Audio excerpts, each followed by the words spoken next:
Hi friends, ಎಲ್ಲರಿಗೂ ನಮಸ್ಕಾರ. Tasty food world ಚಾನಲ್ಗೆ ತಮ್ಮೆಲ್ಲರಿಗೂ ಮತ್ತೊಮ್ಮೆ ಸ್ವಾಗತ. ಫ್ರೆಂಡ್ಸ್, ಇವತ್ತಿನ ರೆಸಿಪಿಯಲ್ಲಿ ಬೇಬಿಕಾರ್ನ್ನ ಬಳಸ್ಕೊಂಡು ಮದುವೆ ಮನೆಗಳ ಶೈಲಿಯಲ್ಲಿ ಮಾಡುವಂತಹ ಕೋಸಂಬರಿ ರೆಸಿಪಿನ ಹೇಗೆ ಮಾಡೋದು ಅನ್ನೋದನ್ನು ತೋರಿಸ್ತಾ ಇದ್ದೀನಿ. ತುಂಬಾ ಟೇಸ್ಟಿಯಾಗಿರುತ್ತೆ ಫ್ರೆಂಡ್ಸ್, ಹಾಗೆ ಹೆಲ್ದಿ ಕೂಡ. ಹೇಗೆ ಮಾಡೋದು ಅಂತ ನೋಡೋಣ ಬನ್ನಿ. ನಾನು 1 ಕಪ್ಪಿನಷ್ಟು ಕಡಲೆ ಬೀಜನ ಈ ರೀತಿ ಡ್ರೈ ಆಗಿ ರೋಸ್ಟ್ ಮಾಡಿ ಸಿಪ್ಪೆ ಎಲ್ಲ ತೆಗೆದು ಈ ರೀತಿ ಬೇಳೆಗಳ ರೀತಿ ಬಿಡಿಸಿಟ್ಕೊಂಡಿದ್ದೀನಿ. ಅದರಲ್ಲಿ ಒಂಚೂರು ಕೂಡ ಸಿಪ್ಪೆ ಇರಬಾರ್ದು, ಆ ರೀತಿ ಅದನ್ನು ಚೆನ್ನಾಗಿ ಬಿಡಿಸಿಟ್ಕೋಬೇಕಾಗುತ್ತೆ. ಇನ್ನೊಂದು ಪ್ಲೇಟ್ನಲ್ಲಿ ಬೇಬಿಕಾರ್ನ್ನ ಬಿಡಿಸಿಟ್ಕೊಂಡು ಸಣ್ಣದಾಗಿ ಕಟ್ ಮಾಡಿ ಈ ರೀತಿ ಇಟ್ಕೊಂಡಿದ್ದೀನಿ. ಹಾಗೆ 1 ಕ್ಯಾರೆಟ್ನ ಇಲ್ಲಿ ಮೀಡಿಯಮ್ ಸೈಜಿನ ಕ್ಯಾರೆಟ್ನ ತುರಿದಿಟ್ಕೊಂಡಿದ್ದೀನಿ.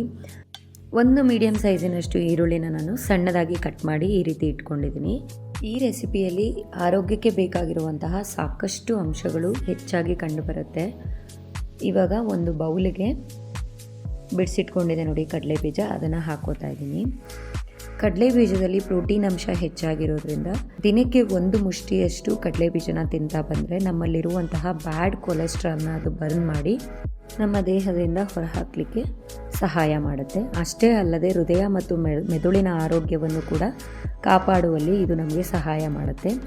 ಹೆಚ್ಚಾಗಿ ದಿನನಿತ್ಯದ ಅಡುಗೆಯಲ್ಲಿ ಆದಷ್ಟು ಕಡಲೆ ಬೀಜನ ಬಳಸಿ ಅಂತ ಹೇಳ್ತೀನಿ. ಈಗ ಇದಕ್ಕೆ ಅಚ್ಕಾರದ ಪುಡಿ 1 ಅರ್ಧ ಟೀ ಸ್ಪೂನು, ಮೆಣಸು ಪುಡಿ 1 ಅರ್ಧ ಟೀ ಸ್ಪೂನು, ಗರಂ ಮಸಾಲ ಅರ್ಧ ಟೀ ಸ್ಪೂನು, ಹಾಗೆ ರುಚಿಗೆ ತಕ್ಕಷ್ಟು ಉಪ್ಪು, 1/4 ಟೀ ಸ್ಪೂನಷ್ಟು ಜೀರಿಗೆ ಪುಡಿ, ಹಾಗೆ 1ರಿಂದ 2 ಟೀ ಸ್ಪೂನಷ್ಟು ಎಣ್ಣೆನ ನಾನಿಲ್ಲಿ ಬಳಸ್ಕೊಂಡಿದ್ದೀನಿ. ಇದಕ್ಕೂ ಕೂಡ ನಾನು ಕಡಲೆಕಾಯಿ ಎಣ್ಣೆನ ಹಾಕ್ಕೊಂಡಿದ್ದೀನಿ.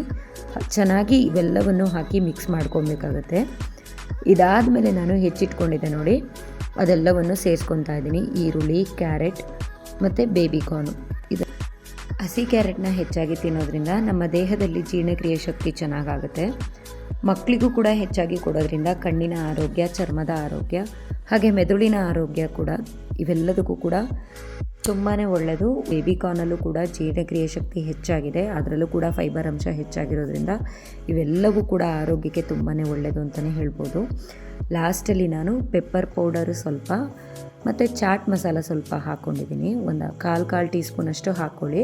ಹಾಗೆ ಕೊತ್ತಂಬರಿ ಸೊಪ್ಪನ್ನು ಕೂಡ ಸಣ್ಣದಾಗಿ ಕಟ್ ಮಾಡಿ ಸೇರಿಸ್ಕೊಂಡಿದ್ದೀನಿ.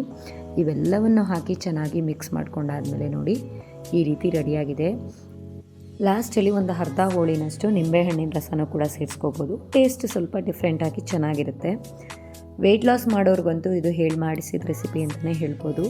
ಮಧುಮೇಹ ಅಂದರೆ ಸಕ್ಕರೆ ಕಾಯಿಲೆ ಇರೋರು ಕೂಡ ಬೇಬಿಕಾರ್ನ್ನ ತಿನ್ನೋದ್ರಿಂದ ಏನೆಲ್ಲ ಪ್ರಯೋಜನಕಾರಿ ಅಂತಂದರೆ ಬ್ಲಡ್ಡಲ್ಲಿ ಇರುವಂತಹ ಶುಗರ್ ಲೆವೆಲ್ನ ಕಂಟ್ರೋಲ್ ಮಾಡಲು ಇದು ಸಹಾಯ ಮಾಡುತ್ತೆ. ನನಗೆ ಅಜೀರ್ಣ ಆಗ್ತಿದೆ, ಜೀರ್ಣ ಆಗ್ತಿಲ್ಲ ಅಂತಿರ್ತಾರೆ ನೋಡಿ, ಅವ್ರಿಗೆ ಇದನ್ನು ಹೆಚ್ಚಾಗಿ ಕೊಡೋದ್ರಿಂದ ಜೀರ್ಣಕ್ರಿಯೆ ಶಕ್ತಿ ಹೆಚ್ಚಿಸುತ್ತೆ. ಅಷ್ಟೇ ಅಲ್ಲದೆ ಇದರಲ್ಲಿ ಫೈಬರ್ ಅಂಶ ಕೂಡ ಹೆಚ್ಚಾಗಿ ಕಂಡುಬರುತ್ತೆ. ಬಳಸಿರುವಂಥ ಇಷ್ಟು ಪದಾರ್ಥಗಳಲ್ಲಿ ಎಷ್ಟು ಆರೋಗ್ಯಕ್ಕೆ ಬೇಕಾಗಿರುವಂಥ ಅಂಶಗಳಿದೆ ಅಂತ ನೀವು ಕೂಡ ಈ ರೆಸಿಪಿನ ಟ್ರೈ ಮಾಡಿ ಹೇಗಿತ್ತು ಅಂತ ನನಗೆ ಕಮೆಂಟ್ ಮಾಡಿ ತಿಳಿಸಿ. ಹಾಗೆ ಈ ವಿಡಿಯೋ ನಿಮಗೆ ಇಷ್ಟವಾಗಿದ್ದಲ್ಲಿ ಒಂದು ಲೈಕ್ ಮಾಡಿ. ಈ ವಿಡಿಯೋನ ನಿಮ್ಮ ಫ್ರೆಂಡ್ಸ್ ಆ್ಯಂಡ್ ಫ್ಯಾಮಿಲಿ ಮೆಂಬರ್ಸ್ಗೂ ಕೂಡ ಶೇರ್ ಮಾಡಿ. ಇನ್ನೂ ಕೂಡ ನನ್ನ ಚಾನಲ್ನ ಯಾರ್ಯಾರು ಸಬ್ಸ್ಕ್ರೈಬ್ ಮಾಡಿಲ್ಲ ಪ್ಲೀಸ್ ಸಬ್ಸ್ಕ್ರೈಬ್ ಮಾಡಿ.